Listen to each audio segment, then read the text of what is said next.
Morning, Dania. Okay, so the following diagram shows the apparatus used to measure the standard electrode potential E node of a cell composed of two half cells. Okay, so the first half cell or half equation is copper 2, which is copper 2 plus and copper. And the other one is the Fe2 plus and Fe. So the first thing that we need to look at is the half equation. Copper 2 plus and copper would be this one. So I'll just grab that first and put it here. And the other one that I need would be Fe. Okay, so between Fe would be the one with Fe and Fe2 plus. Okay, so I would need this one.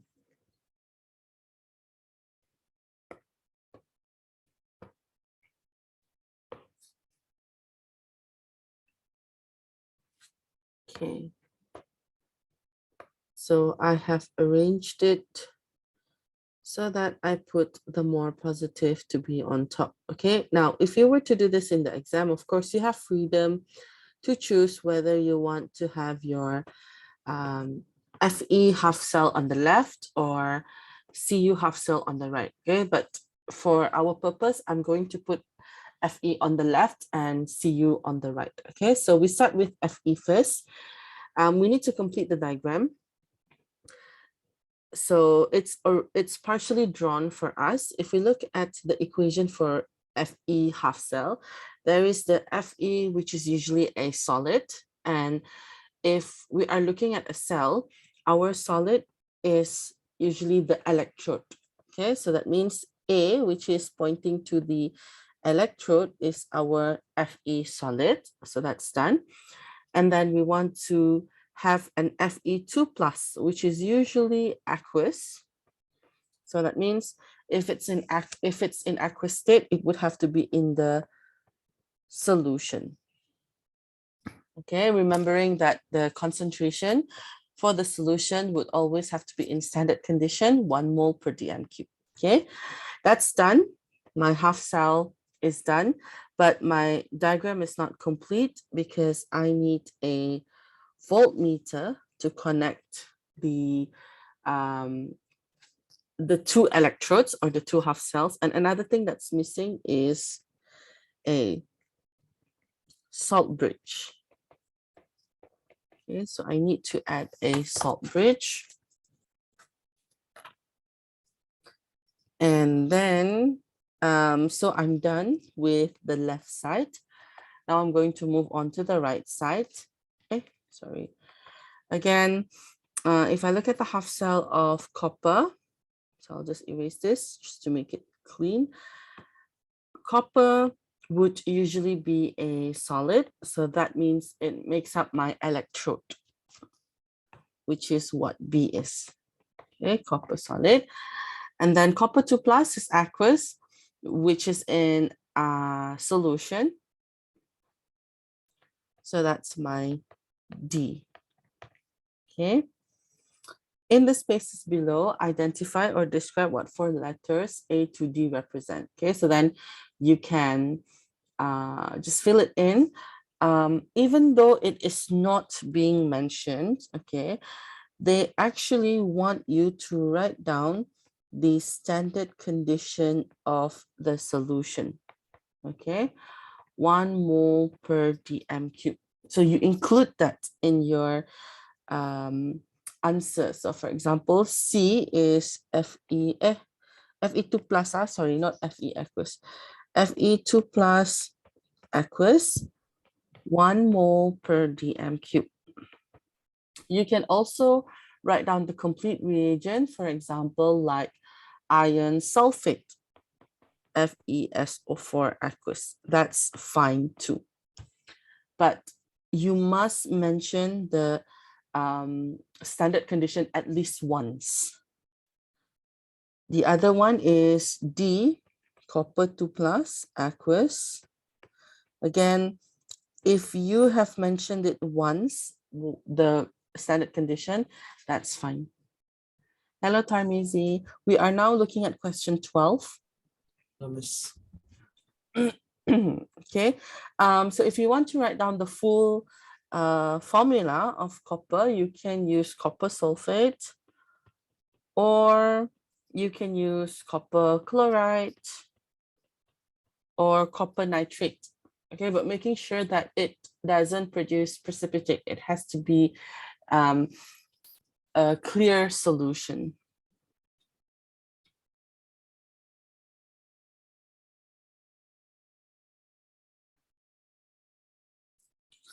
Okay. And then just fill in A and B respectively, okay? Use the data booklet to calculate the E naught for this cell. So you don't know who is your positive terminal, you don't know who is your negative terminal. So you have to look at the electrode potential values, and the rule is the more positive value becomes the positive terminal, and that's where reduction is happening. And the more negative becomes the negative terminal, which is oxidation. Okay, so this is a positive terminal where reduction happens, which is forward 0.34. This is the negative terminal where oxidation happens, and oxidation is the reverse process. Okay, so that means we have to change the sign of our E naught value. So to find the E naught for this cell, it means E cell, we have to take the E naught of reduction plus the E naught of oxidation. That means it's 0.34 plus 0.44. Okay, we reverse the sign. Now, don't be surprised to see in the in textbooks or on the internet or any other notes that you look at, the formula for E cell is actually E reduction minus E oxidation. Okay, but I don't like to use this because for us, we don't have to minus it because we handle the sign ourselves. We handle it manually, okay? Adding a minus to your expression is the same as changing the opposite, changing the sign in the opposite direction for your oxidation process, okay? It's the same. So for example, yeah, if we were to use the formula that they always use in textbook, E reduction minus E oxidation. Okay, so what happens? They don't change the sign. They just use the number as it is from the data booklet. 0.34 minus negative 0.44. So the answer is the same. Okay. So I don't teach you both because otherwise you will get confused. Sometimes you will think, oh, when do I change the sign? When do I not change the sign? Okay. So this is a different way. Maybe you can just add on no change in sign. Whereas here, change the sign. Okay. Next question. Hello, Ridwan. We are on question 12. Next part, predict the size of the overall cell potential. So overall cell potential, the word cell means E cell.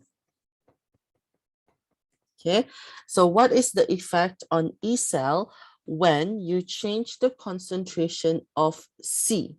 Okay, concentration of C increases. Now in your notes, we know that increasing the concentration of your solution will affect E naught half cell, okay? And changing E naught will also affect E cell, right? But of course, we cannot straight away look at the effect of the E cell first. We have to look at the effect of the E node values first. Okay, so what is C? C is our Fe2 plus system. Okay, so I would use this again. Maybe I'll use a new one. Fe2 plus, this one.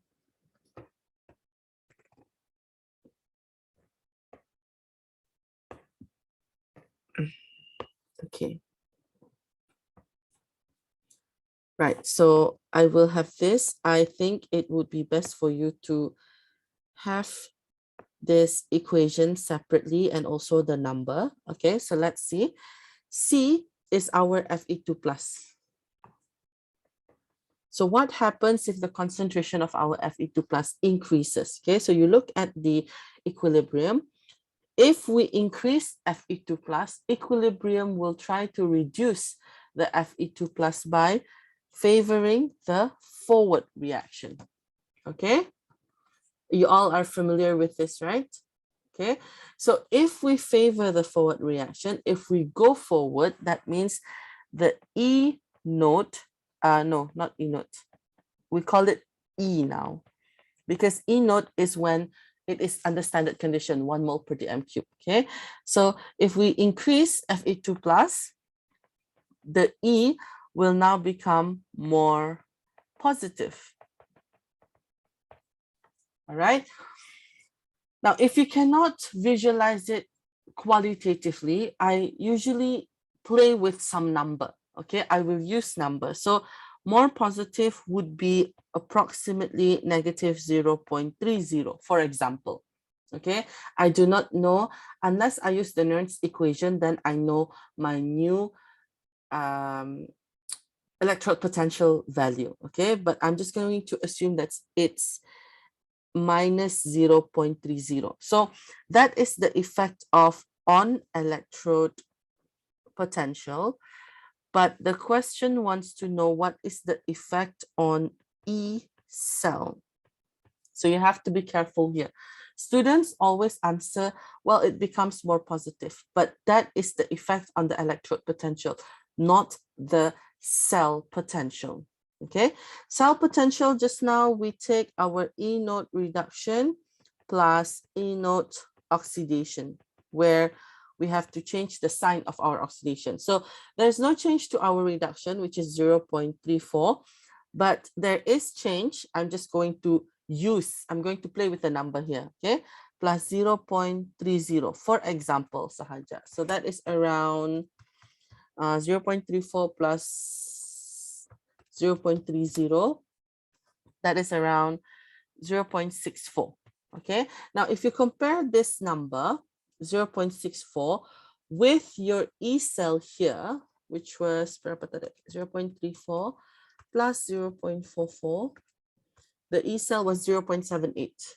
Okay, so I'll just, correct, right? You got 0.78 volt for the E cell under standard condition. Yeah. Okay, so you want to compare 0.78 and 0.64 volt. That means when you increase the concentration of Fe2 plus, first your E node will become more positive. Okay, and then your E cell will now become less positive. Can you see the difference? How do I know it's less positive? Well, you compare your 0.78 volt and 0.64. And now you may be wondering, how do I know it's negative 0.30? I don't. Okay, I just choose a nice number, a number that is more positive than negative 0.44, so that I can visualize, or I can see the effect. Okay, so I can see the change. So that means 0.64 is less positive than 0.78 volt. Okay, so to answer this, how many marks for this question? There is 2 marks for this question. Okay, so this is how we say. Okay, so C is Fe2 plus aqueous, right? We just clarify first, because some people would have their copper 2 plus on this side. Okay, but ours is Fe2 plus. Okay, so increasing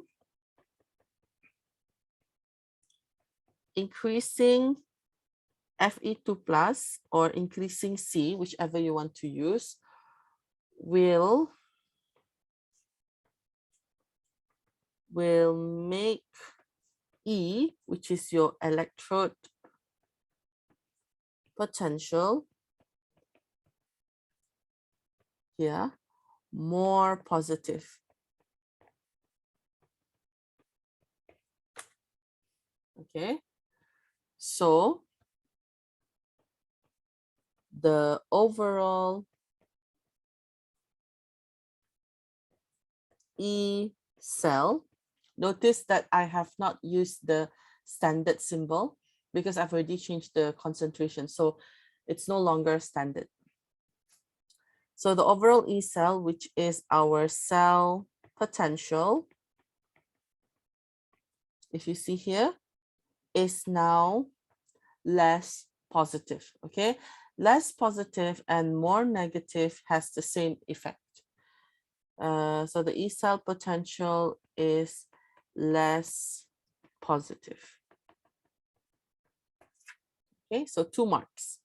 1 mark for stating the effect on the electrode potential, and the other mark for answering the question, which is the effect on the cell potential. So please make sure you know the difference. E cell is your cell potential. E is just your electrode potential, which is your half equation, or yeah, half cell or half equation. Are you okay with this? Can follow?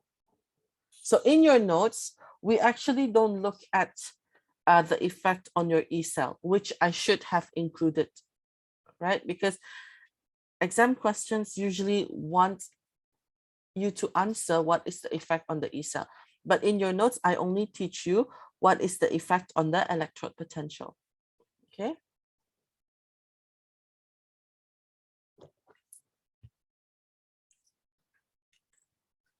Okay.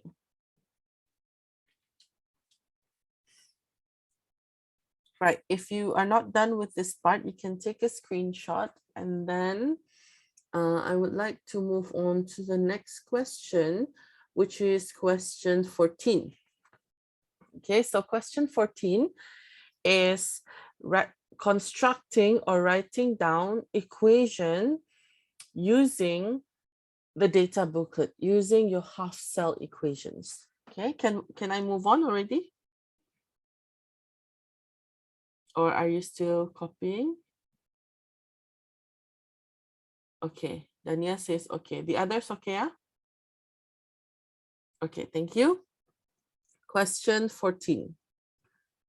Use data from the data booklet to construct redox equations and calculate the standard cell potentials for the reactions between these two. Okay, so acidified H2O2. Now, acidified means there is a H plus. Okay, so there are 2 half equations that you need to look at.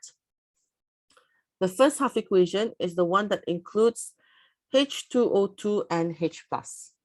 Okay, and then the second one is, well, potassium iodide is actually just made up of potassium and iodide ion. And usually between potassium and iodide, the one that gets involved in a redox equation is the iodide ion. Okay, how do I know this? Well, basically, usually it's based on experience. Okay, so potassium usually is just a spectator ions. Group 1, group 2 metals are just spectator ions. They don't get oxidized, they don't get reduced. Okay, and this question is, it already mentioned that we want to look at the redox reaction. Okay, so that means the first half cell that we want to look at is the H plus and H2O2. And the second one is the iodide ion only. So we can totally ignore K plus because it's a spectator ion. Okay, H2O2 with H plus. So we need to find at H, I believe. H2O2 and H plus. Can you see it? Can you spot it? H2O2 and H plus. Yeah, it's that one. So I will copy this first. So be careful because there are a lot of equations here. You may be tempted to think this is the equation because it's got H2O2 as well. Okay, so H2O2 H2O2 with H plus would be this one.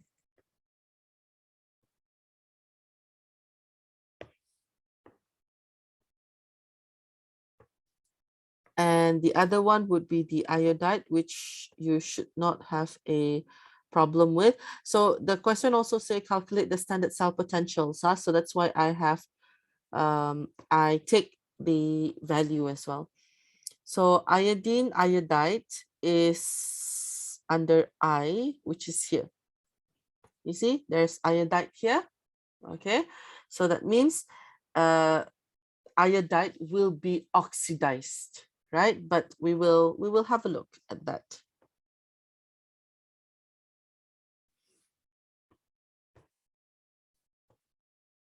So this is how you use half equations to construct a full equation.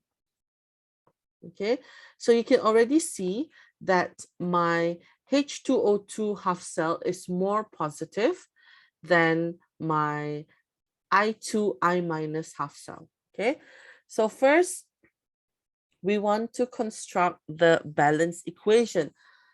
In order to construct the balance equation, we have to make sure that the number of electrons are the same. If they are the same, then I can just add them up. Okay, so it's H2O2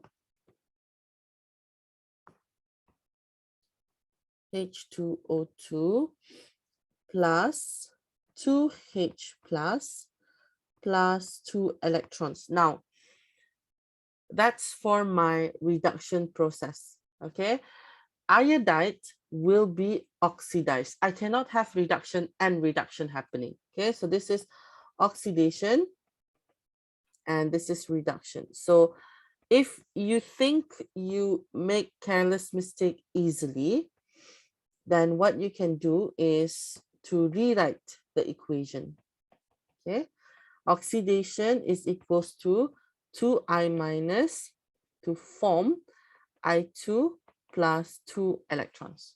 Okay, if you think you're bound to make this kind of mistake in the exam, then always rewrite it. So plus 2 iodide ion. So if you look at the question, it's our H2O2 acidified reacting with iodide ion, and potassium is not in this equation. Potassium is just a spectator ion. To form, it is now a single arrow, okay? To form 2H2O, which is the product of my reduction, plus I2 plus 2 electrons, okay? Next, you have to clean up, cancel out whichever that can be canceled out. So you can see that your electrons are both cancel out. This is the reason why the number of electrons must be the same. If they're not the same, then they won't cancel out nicely and you will have electrons somewhere in your overall equation. Okay, so that means your overall equation is, I want to change my color, H2O2 plus 2H plus 2I minus to form 2H2O plus I2.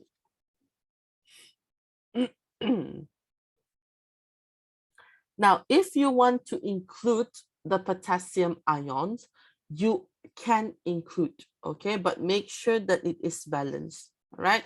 For me, this is enough, okay? I don't want to complicate the addition of the potassium ion. But if you want, just for future reference, if you add the potassium ion, it would be 2Ki okay, because potassium ion and iodide ion combine to form 2H2O plus iodine plus K plus. Sorry, 2K plus. It has to be balanced. Okay. But here you can omit K plus because potassium ion is a spectator ion. Don't forget, we need to answer the question on E cell. Okay, H2O2 is being reduced, so that's 1.77. Iodide is being oxidized, so we have to change the sign. Plus negative 0.54 volt for the iodide. So 1.77 minus 0.54, which is positive 1.23 volt. That's how you find the E cell quickly.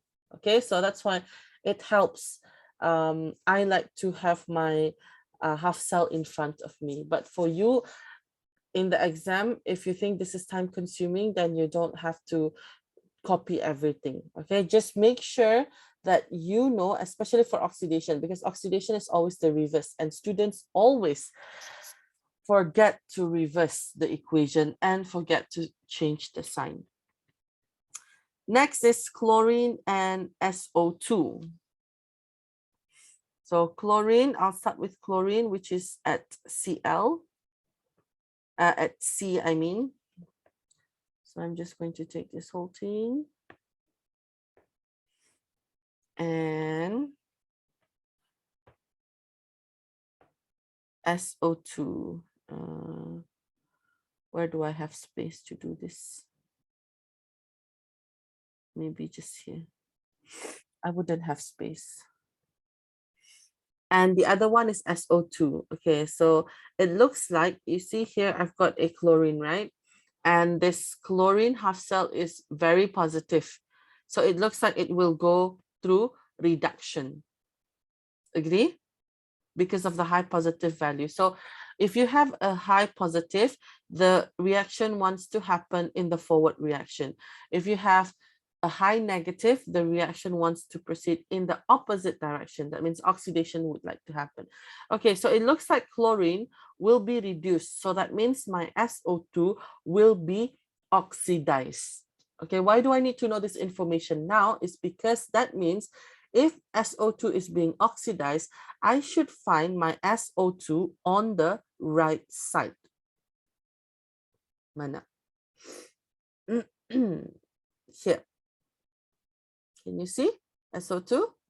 So it's quick, okay? So if you can already, you know, you can kind of predict, okay, if chlorine is reduced, that means SO2 is oxidized. So I should be looking at SO2 on the product side because it wants to go in the opposite direction, which is oxidation, okay?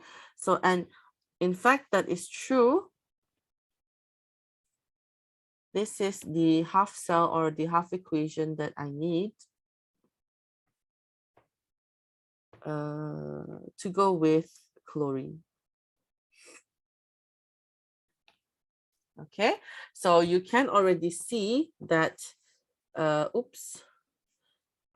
chlorine here will be reduced and SO2 here will be oxidized. Okay, so you must have one reduction and one oxidation. You cannot have both reduce or both oxidize.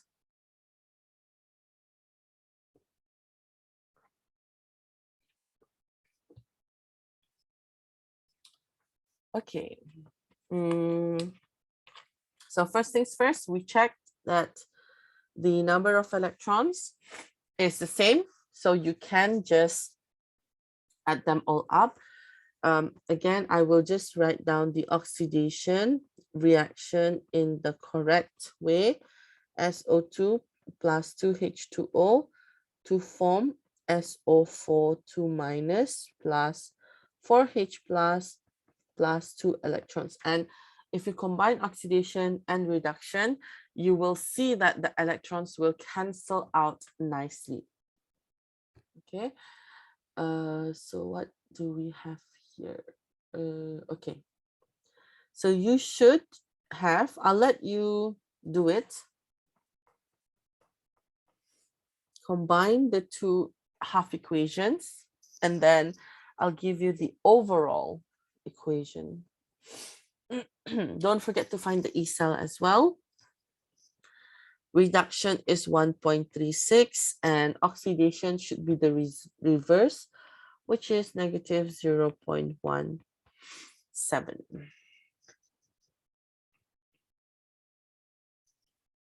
So you should have 1.19 volts.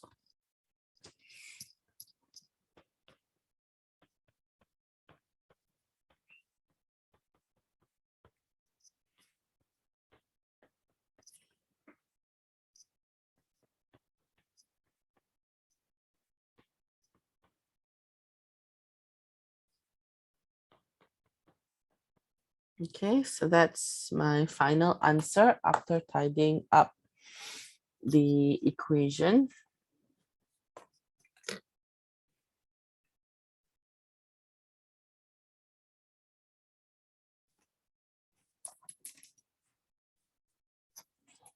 Oh, I didn't realize that Rooney is here. We are now looking at question 14, Rooney. I hope you are not lost.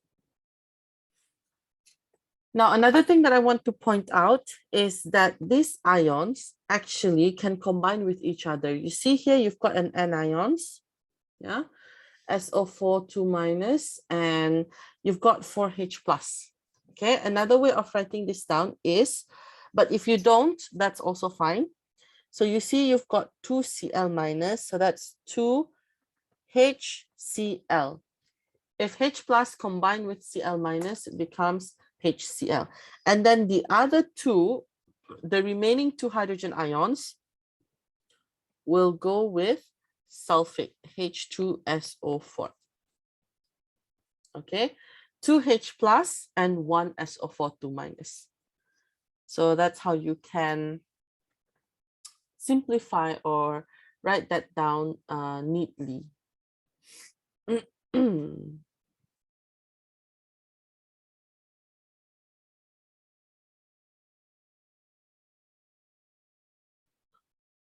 Okay. Is everyone okay with this? Easy, right? So if the question asks you to write down equation or the balanced equation, then you use your data booklet. Okay, please make use of your data booklet. Don't try to balance yourself and then just make up the product. Sometimes the half cell will be able to help you. Tapi the problem is this data booklet is no longer accessible for you. For the previous syllabus, they get the whole data booklet. So whenever they need to check the product of something or to write down equation, they can always refer to this half equation as long as you know how to use it. Okay. Use data from the data booklet to predict the likely product of the reaction between I2 and tin metal. Writing a balanced equation for the reaction. Okay, so same thing. Iodine would be at I. We don't have the half cell of iodine. Iodine would be at I here.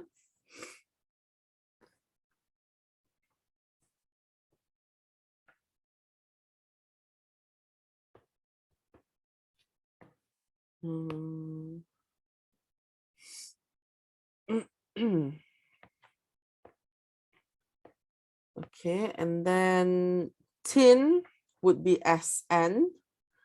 So SN would be somewhere here. There we go.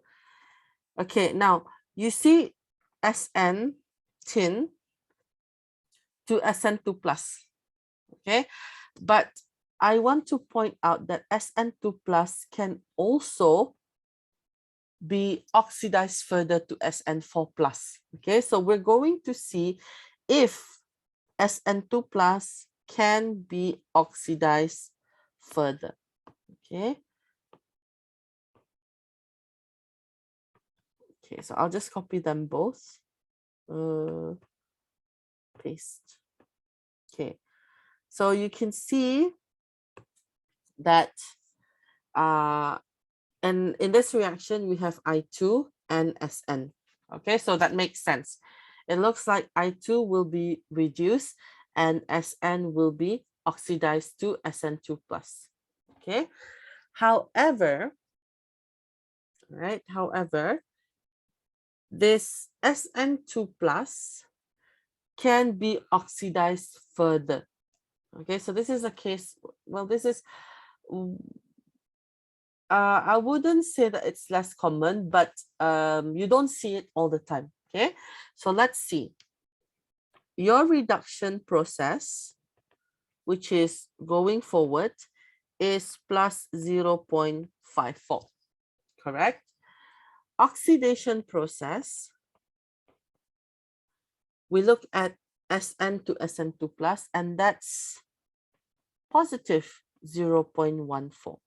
Okay, so for these two together, E cell would be 0.54 plus 0.14. Okay, which is a negative number. And we learned that if your E cell is a negative number, it's a positive number. And we learned that if it is a positive number, then it can be feasible, or it can happen. Okay, so if we look at another oxidation, which is maybe I should label this SN to SN2 plus. Another one is SN2 plus to SN4 plus. If I look at the value, it would be negative 0.15. Do you agree? Yeah, because it's the reverse, right? Negative 0.15. So I'm going to take the E cell 0.68 minus 0.15. Well, basically, I'm just adding it up. 0.68 minus 0.15 would be 0.53 volt. Okay, so the E cell of the whole thing is 0.53 volt. Okay, so that means it is still a positive number. It still can happen. Okay, so what happens here is actually our SN is first oxidized to SN2 plus and then oxidized further to SN4 plus. So the final answer of our tin is actually SN4 plus. Okay, so to write down the equation, SN, so, okay, I'll show you the process. I2 plus 2 electrons to form 2I minus, and then you've got SN to form 2E minus plus SN2 plus, okay? And then you go to, would this be, I think this will be a bit difficult to balance because otherwise the 2E minus will, sorry, just erase that. Okay, so what I'm going to do is SN plus iodine. So we just go straight to the products. Okay, iodine will become iodide. So 2 iodide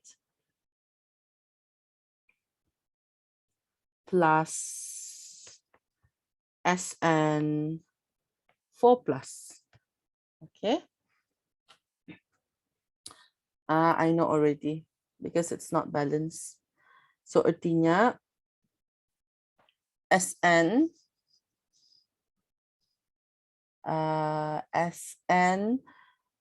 form SN4 plus 4 electrons. Sorry guys for the mess. Iodine is I2 plus 2 electrons to form 2 iodide. Okay, so this is the half equation that is not given in the data booklet. All right, so can you see that our electrons don't match? For tin, we've got 4 electrons.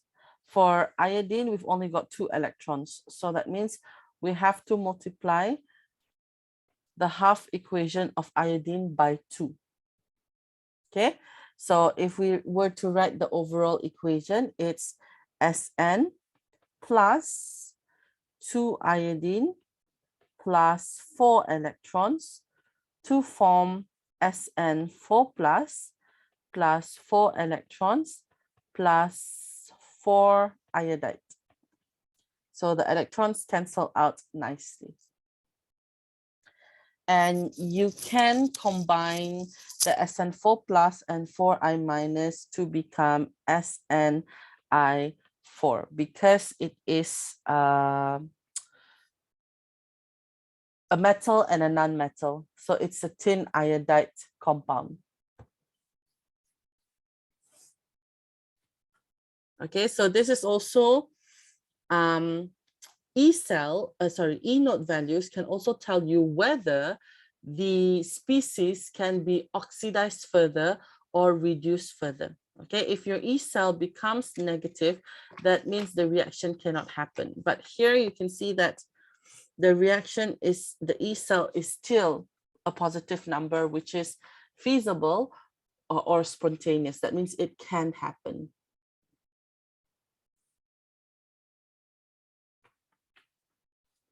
Okay, let's see the next question that I want to look at, if we have enough time or not.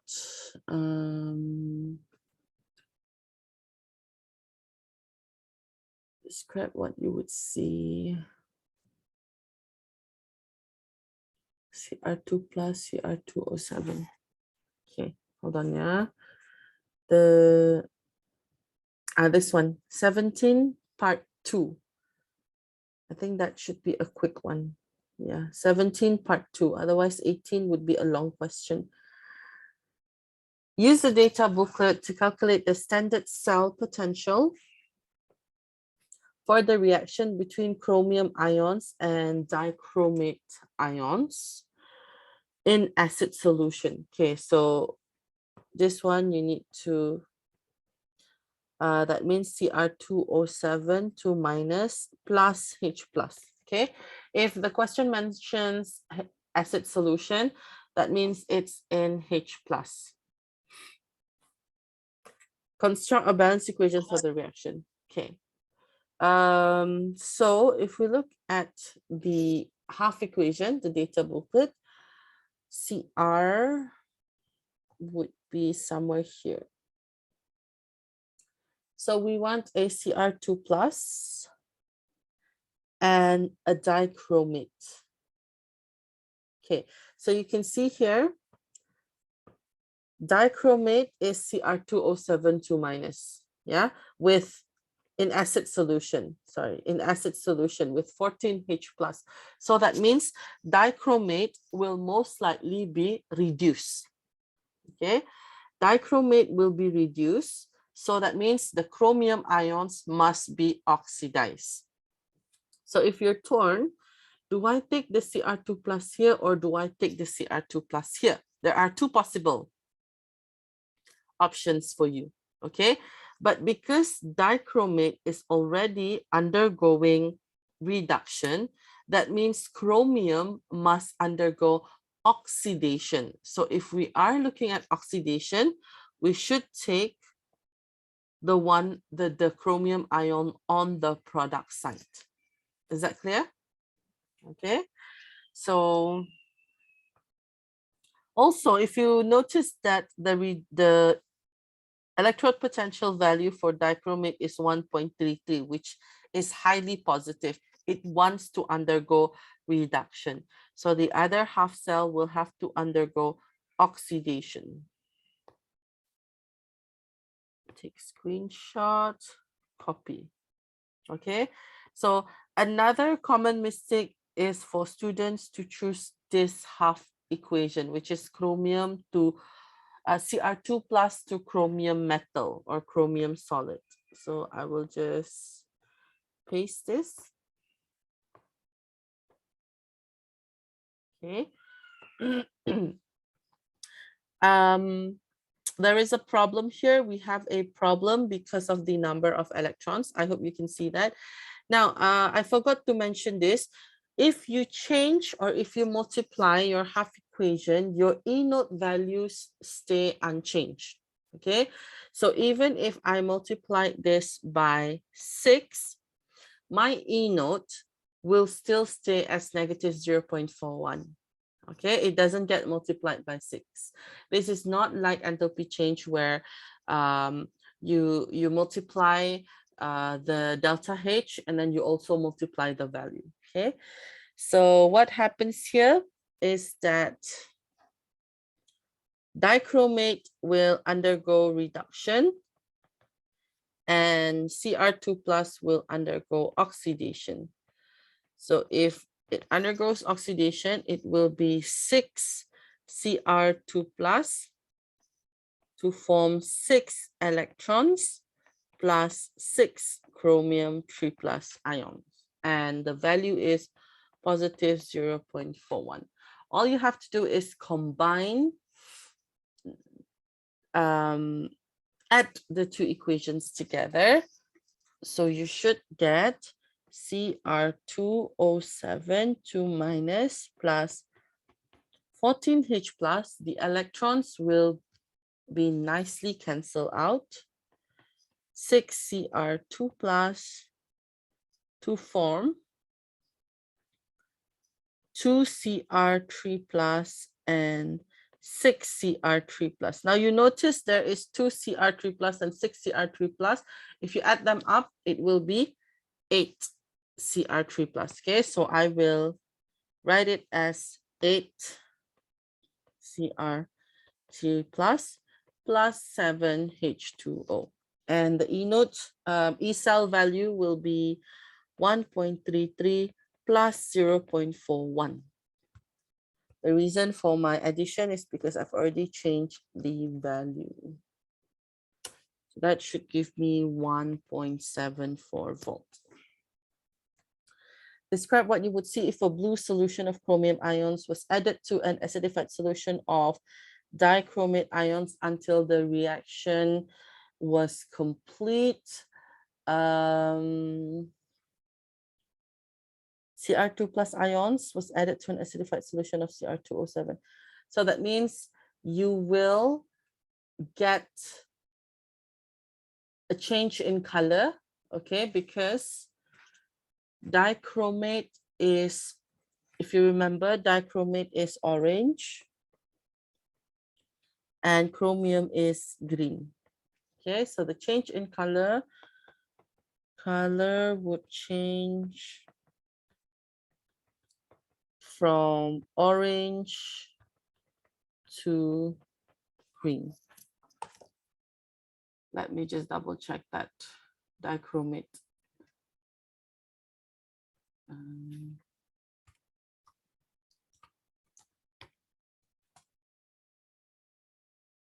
Yes, correct. Dichromate is orange in color and the chromium is green. So I always get them mixed up. Okay, so that is all for today. I will have a look at the questions again if there's any other questions that I want to look at together. Otherwise, we can start with a new topic. Okay, do you have any questions before we go?